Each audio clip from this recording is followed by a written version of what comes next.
Dr. Chaudhry, talk a little bit more, maybe expand on some of the stuff that Dr. Saiba just said.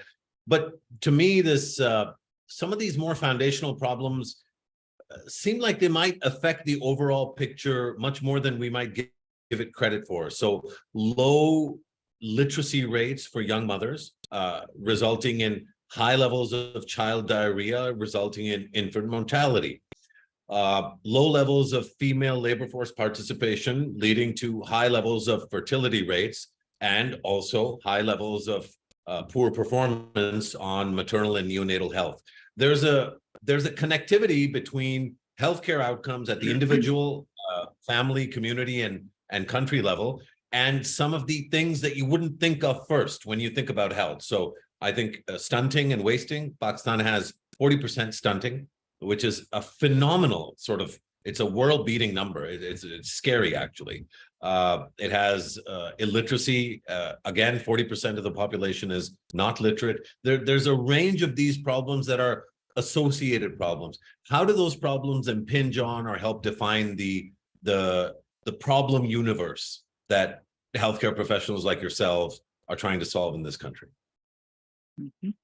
So thank you, Musharraf, and thank you, Dr. Iffat.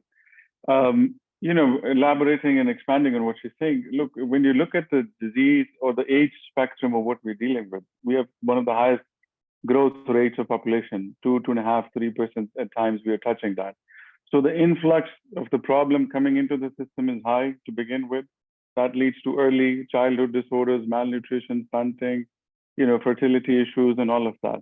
And secondly, then you're left on your own for next 40, 50 years of your life to not take care of anything because you are socioeconomically the person that's responsible and have a certain social expectations of what you're going to do. So you're paying for everyone's health, but not investing in your own and risking the whole socioeconomic setup because you have elderly. And then when you get into the later half of the life, which, as you look at the paper and when we looked at the average life has increased in Pakistan as well. So it's adding to the whole problem by having the disease burden that's increasing in that age segment, and that is burdening the whole micro and the macroeconomics of a country.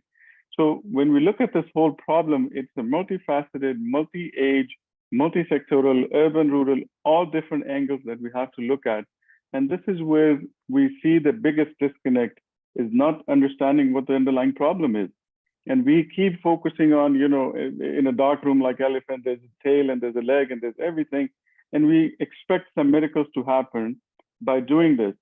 And secondly, which worsens the whole issue, and we'll talk more about when we get into healthcare side of it is, and I've alluded that before as well, that the biggest fallacy in Pakistan is that we are a publicly financed public healthcare system. And as Dr. Iffat alluded to that as well, we are a privately delivered, privately financed healthcare system where the incentive is not in place for us to take care of all the problems I've just highlighted. Early age, middle age, late age, we're not incentivizing that. We're only focusing on acute care because commercially that is closest to what the financial sectors understand as an industry. And that we'll talk more has worsened the whole issue by segregating and by combining it at the same time and lumping it with the nearest industry and saying, look, this is what you're going to get.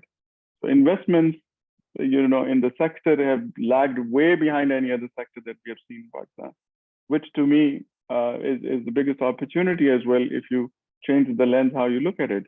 So when we look at it, it's a very multi-sectoral, multifaceted, multi-age, multi-disease problem that you have to understand first before you start putting solutions in place.